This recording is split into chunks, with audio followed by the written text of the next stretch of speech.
Connor, just what were your feelings when you heard the news about Adam last night? It was, disappointed. You're a little bummed. He's a great guy. I spent a lot of time in his office talking with him and stuff. But it wasn't that surprising. You know what I mean? It's one of those things, part of this business. It's tough to see because you like him as a person, but you understand the move by leadership to do it. So it's unfortunately for me, but I've been around it quite a bit. So it's just kind of how it goes. And but yeah, you like him as a guy, but you understand the business move.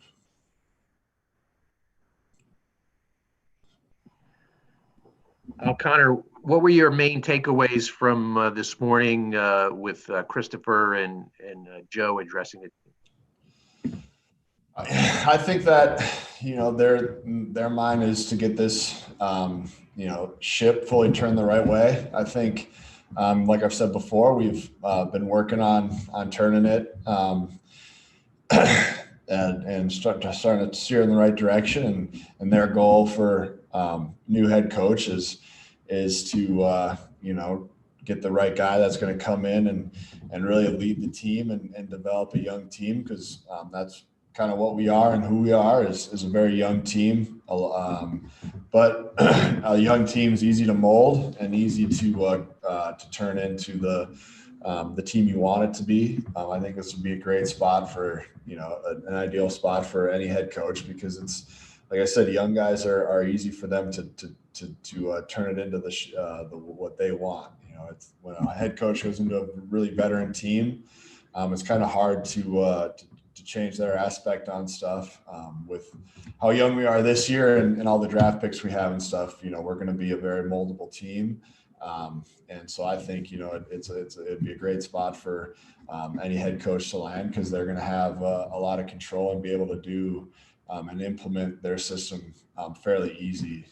Whereas some of the other teams that are a lot more veteran, it's going to be harder to convince those guys that their system is what's going to work. And in my mind, a team works when the team believes in the system. No system's perfect. No system is going to just handle it itself. You got to have the team believing.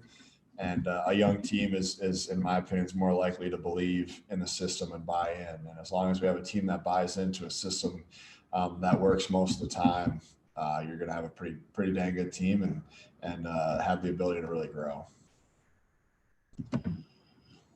Connor, we were just talking to George, and he mentioned the culture that he came from in Seattle and how important that was. And that's a word that's used a lot in sports. How do you think the Jets culture is right now? And is that something that needs to improve going forward? It definitely is going to improve moving forward. I think I've mentioned it. It's something that we've been working on, and it's something that I think we grew every day. And there's a reason we became a pretty competitive football team by the end of the year. I talked to guys around the league, my buddies who are still playing. They're like, man, you guys really turned it around. You guys became a heck of a football team there in the last quarter and a half of the season.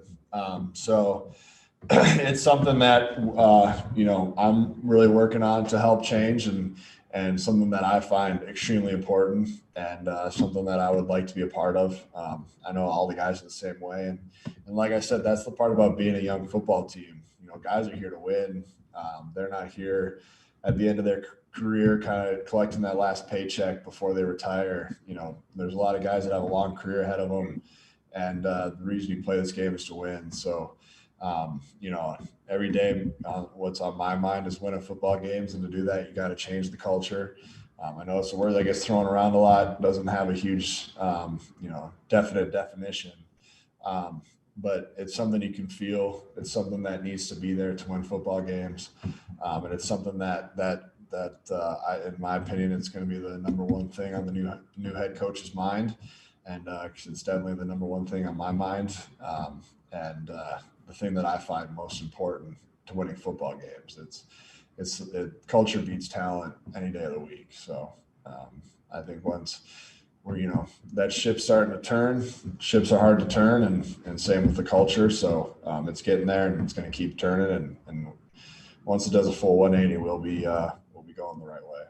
Hey, Connor, what were your biggest takeaways from the meeting this morning with Joe and Christopher in terms of what they're looking for the new head coach, and what's your confidence level that Joe will find that right guy?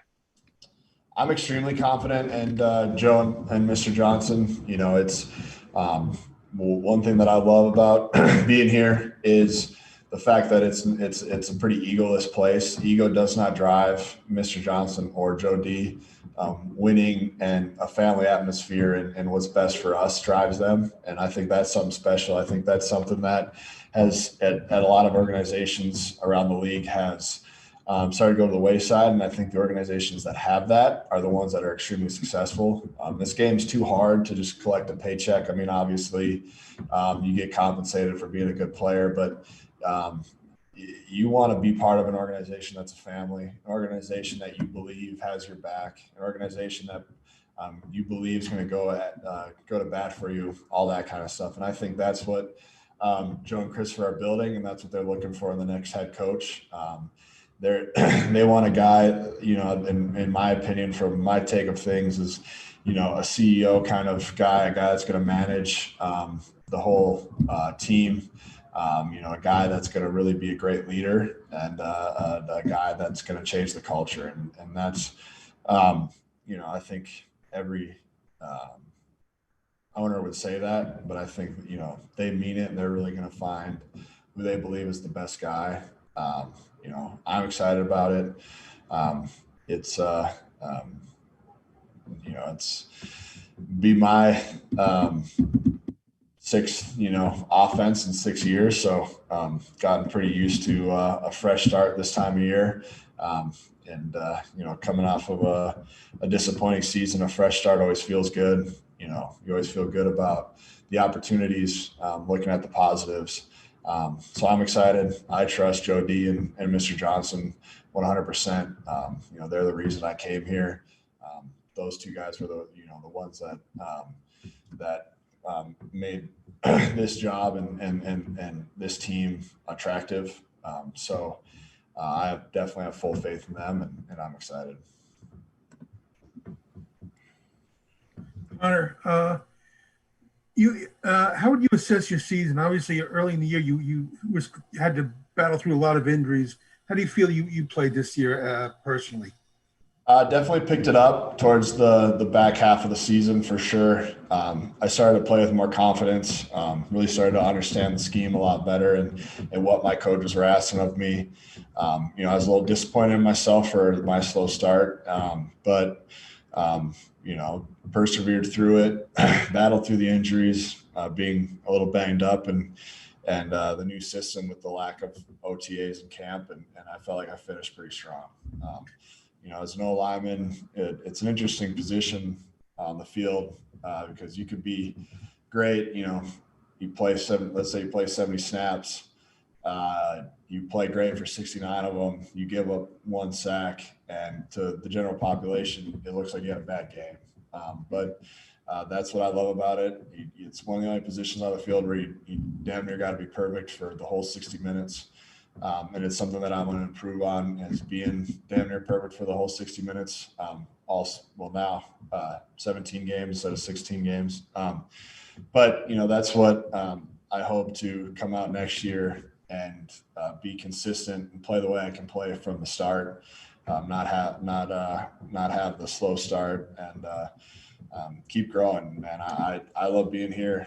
I love being a New York Jet, and I know a little controversial with some of the stuff I've said, and I hope the fans understand where I'm coming from. I don't recall ever calling anybody lazy or anything. I think my words got interpreted wrong because I eat pizza and chips and wings and drink beer when I watch football games. So I was just kind of trying to lighten a pretty serious interview. I wasn't trying to attack anybody. So I hope I can win the favor of the fans back. I hope the fans, you know, at the end of the day, understand what I was trying to say is, you know, once that the losing bug or disease or whatever you want to call it gets a hold of a place, it's hard to get that out. You know what I mean? And like I said, it's easy to, when you're not in the building and don't have that bug grip to you, to say, yeah, you can lose and get a guy, but like myself and clearly George said, you know, culture is everything. Culture beats talent every day of the week. And I think when you look back and look at great teams, great dynasties, that's what makes that dynasty great. Yeah, they have good players. They got, you know, guys that are going to, you know, make the big plays, and the big plays have to be made. But at the end of the day, it's really culture that wins most of the games. So I hope the fans, you know, are happy that, you know, we are doing everything we can to change that culture and you know, make their Sundays a little bit better with a win. Because at the end of the day, they're the ones, you know, that are, you know, through it, paying the bills and allowing me to play this awesome game. And yeah, I never meant to offend anybody. I was just trying to lighten a little bit of an intense press conference or whatever you want to call it, or interview. But yeah, you know, I'm excited about the future. I can't wait for next year.